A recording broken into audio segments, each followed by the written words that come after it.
Hey, Guitar Champion! What's going on? Just Hombach here, back from my practice cave. And welcome to the month of Jeff Loomis. In this month we are going to take a deeper look into the playing style of the incredible Jeff Loomis. We are going to check out some solos from him, some complete songs, some rhythm work, overall his kind of guitar universe in 4 videos, 4 lessons and 4 covers. So let's start with lesson number 1 for The River Dragon Has Come. Here we go.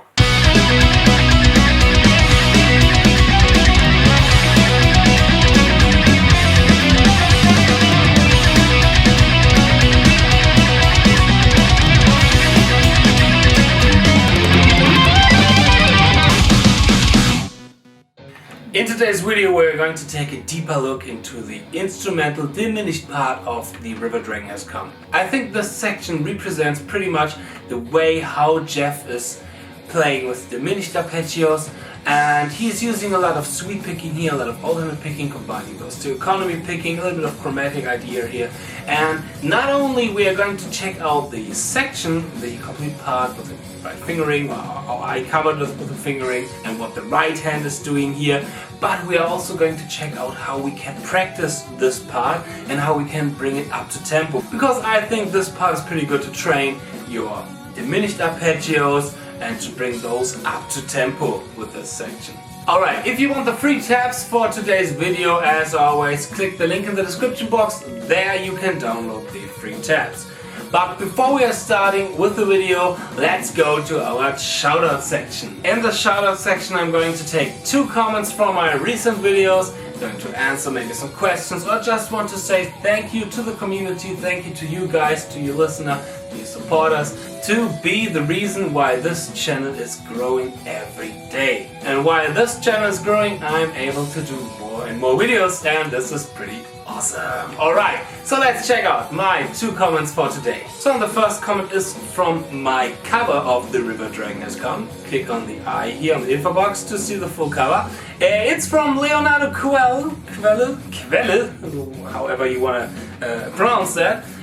Great cover, rest in peace Warble Dane. Too bad I don't have a 7-string guitar to play this amazing song. Well, the diminished arpeggios and the diminished section that we are going to take a deeper look on today, you can play with a 6-string as well, as long as you are tuning your guitar 1/2 step below.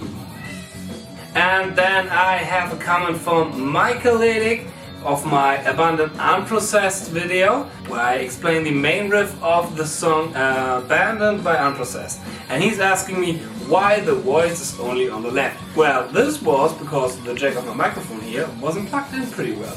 And so I don't have a stereo sound, and maybe I didn't notice this while editing the video. But thanks for this comment.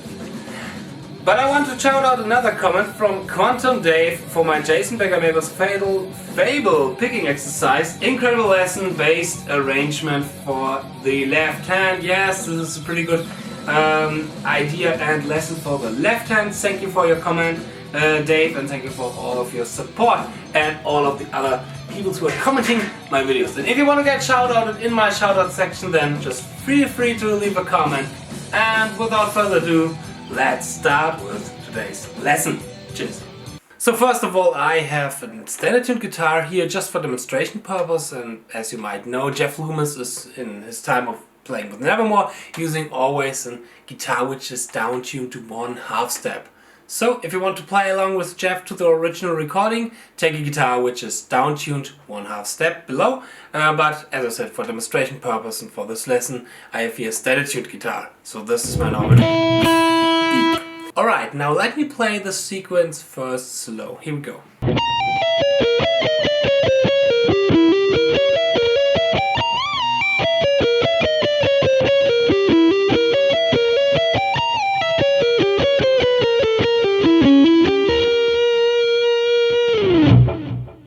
Alright, so this is a basic sequence. The only thing that happens later on is that we are moving or transposing the sequence 1/2 step below and then 1 minor third below. But the sequence always stays the same for the right hand and for the left hand. Okay, so the cool thing about this lick is this combination between diminished arpeggios and chromatical notes in between. the combination between sweep picking and alternate picking or economy picking. And it's rhythmical, really interesting here because we have a combination of groupings of 5 and groupings of 7, but the overall subdivision is still 60 notes. So the accent is shifting here and there, and this makes a really cool rhythmical effect as well. So the first 5-note phrase is a really basic and simple D flat diminished arpeggio. Why D flat and not G or B flat, for example? Because the diminished arpeggio is always symmetrical. Well, pretty easy because we are playing D flat in the bass in the rhythm guitar, so D flat is our root note, our obvious root note. Here in this idea we have first a pull off from the 18th fret to the 15th fret on the E string, and then playing with an upstroke sweep, 17 on the B string and 18 on the G string with our pinky.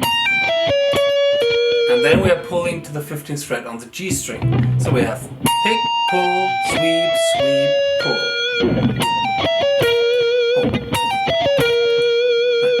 And then we have downstroke on the 15th fret on the G string, the B flat. So our pattern for the right hand is pick, pull, sweep, sweep, pick. So the last note, the 15th fret on the G string, is not only a down pick, it's an economy picking down pick. So we have a rest stroke on the B string, or in other words, we are sweeping to the B string. From the 15th fret on the G string to the 17th fret on the B string.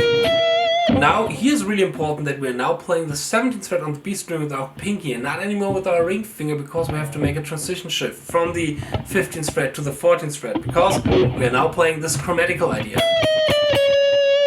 17, 16, 15, 14 on the G string. So we B string. So we have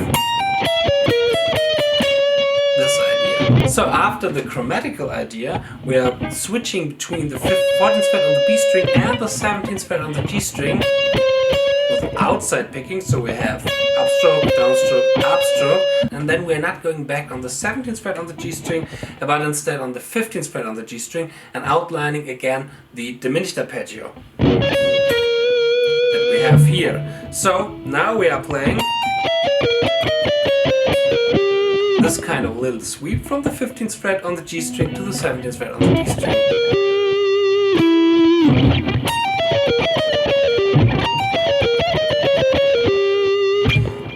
And now we are just playing an ascending version of the diminished arpeggio. And the ascending sweep version goes like this.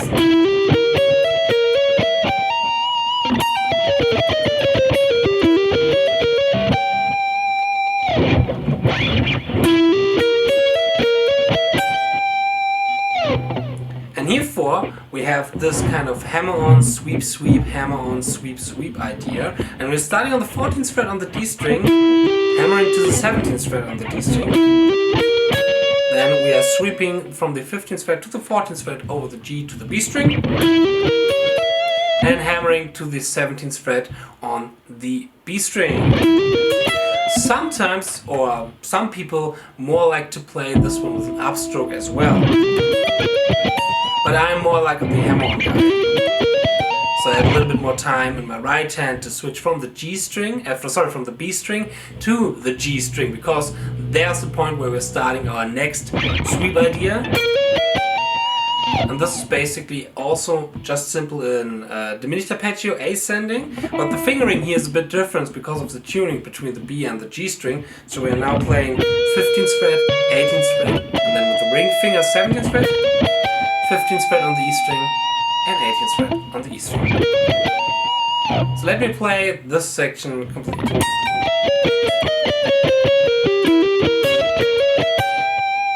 Now when we have reached the 15th fret on the E string, playing the 18th fret on the E string, and then we are sliding a minor third up and down again, really quick with our pinky. Up. And this is one of the trickiest part of this section, because here we really have to focus on our rhythm and that we are not playing something like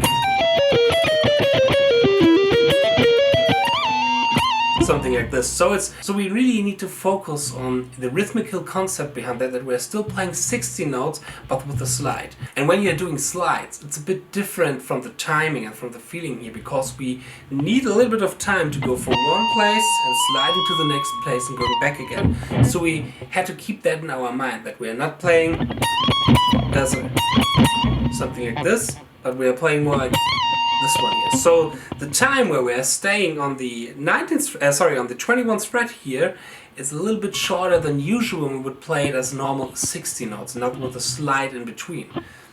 If you are interested in more like this, then click here on the eye to see my legato lesson where I'm really focusing on position shifts and the slides in between position shifts. Alright, let's continue. After the slide. So after the slide we are basically playing the same, we're repeating the same, but we have a little bit different in the rhythmical feeling here, the pulse, because the pulse is moving. Let me count this for you. So we have 1, 2,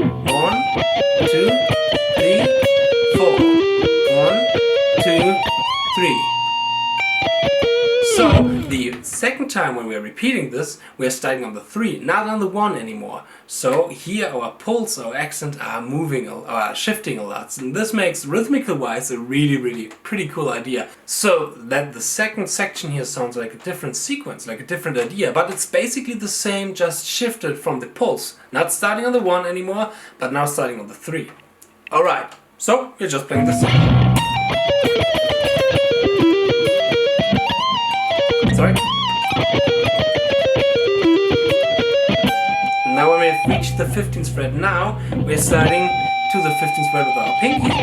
I'm playing the same idea, but this time not anymore here on the 15th position, but this time on the 12th position. So we have this idea. 15th fret, pulling to the 12th fret, doing the upward sweeps on the 14th fret and the 15th fret from the B and the G string. Then we are doing the downward sweep from the 12th fret on the G string to the 14th fret on the B string. Playing the chromatical idea. 14, 13, 12, 11. Then we are playing this switching between the 11th fret on the B string and the 14th fret on the G string. Doing the upward sweep from the 12th fret to the 14th fret. Hammering from the 11th fret on the D string to the 14th fret, playing 12 on the G and 11 on the B fret. On the B string, not the B fret. So we have here this kind of idea. Okay, let me play all of this together with counting. 1, 2, 3, 4. 1, 2, 3, 4. 1, 2, 3, 4. 1, 2, 3, 4. Nice! And this is the complete diminished sequence. The only thing which is different now from the rest of the solo section here is that we are moving this one fret below and then a minor third below. Well, or the harmony is a minor third below. There's still another guitar which is playing this one twice.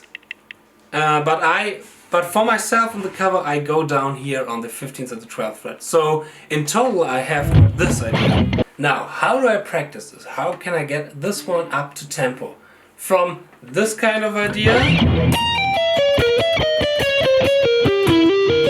to even faster.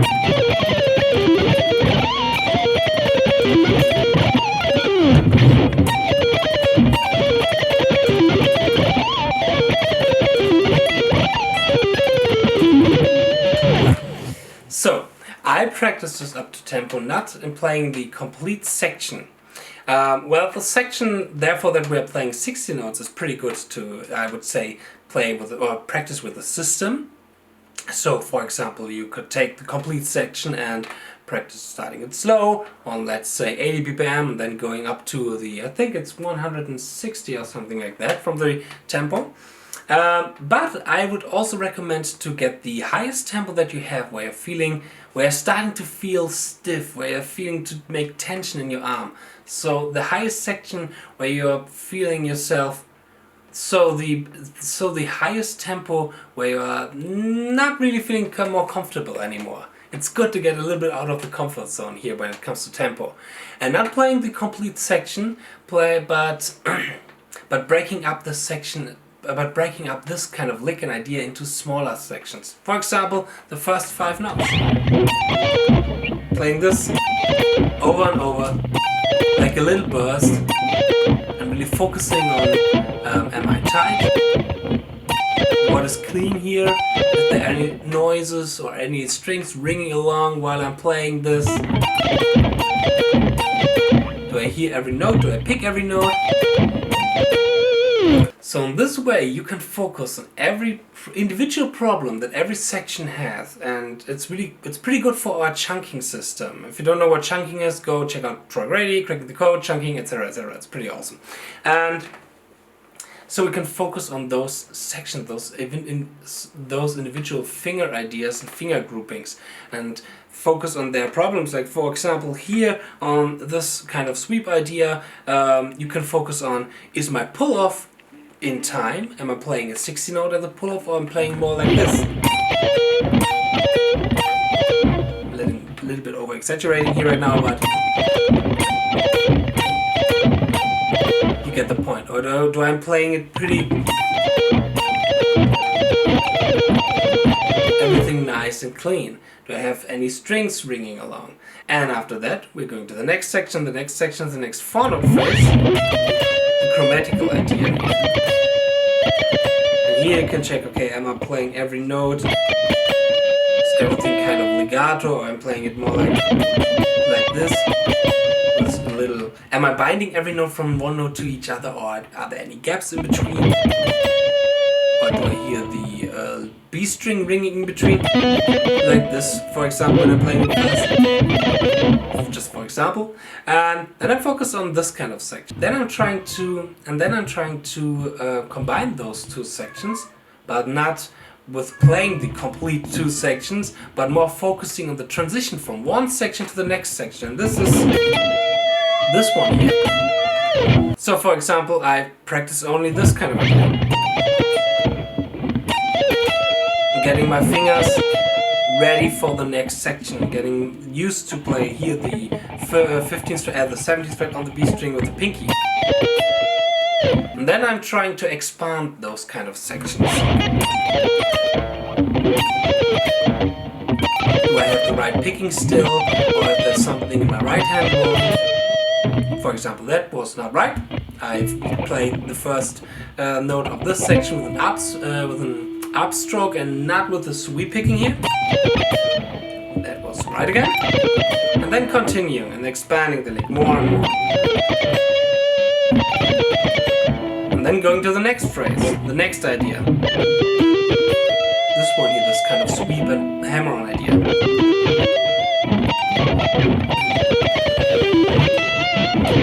So the complete point what I want to try to teach here and to say to you is, play not the complete section, but slow. This is a way, of course, to get your fingers used to this kind of idea and those arpeggios and stuff like that. But if you want to get it up to tempo, play it fast and chunk this lick and idea into smaller sections, into smaller idea, and practice those smaller ideas and the transition between those ideas. Alright? This is what I want to tell you here, and this is one way how you can build up speed while practicing it. So take your fastest tempo where I'm not feeling comfortable anymore. Get out of your comfort zone. It's not bad to get a little bit tension here and there if you want to. It's not that bad to have tension if you want to play it fast. As long as if you're not practicing the first 5 notes like this. Have a little break in between each repetition, but still in a higher tempo. So much for today's lesson. I hope you liked this little lesson, and I hope you liked this little video. If you liked the video and if you liked the lesson, then feel free to click the subscribe button, hit the subscription bell, or leave a like. Alright, if you have any questions for me as a guitar player, go check out my Facebook group, the Progress Nation group. You can always ask me something there about lessons, about some certain problems on guitar, and I'm doing some live streams there. And as well, try to follow me on my Twitch account, where I'm going to do more and more live streams in the future. So much for today's video. I hope you enjoyed it, and I hope I'm going to see you in the next video. Cheers so far and stay progress. Bye.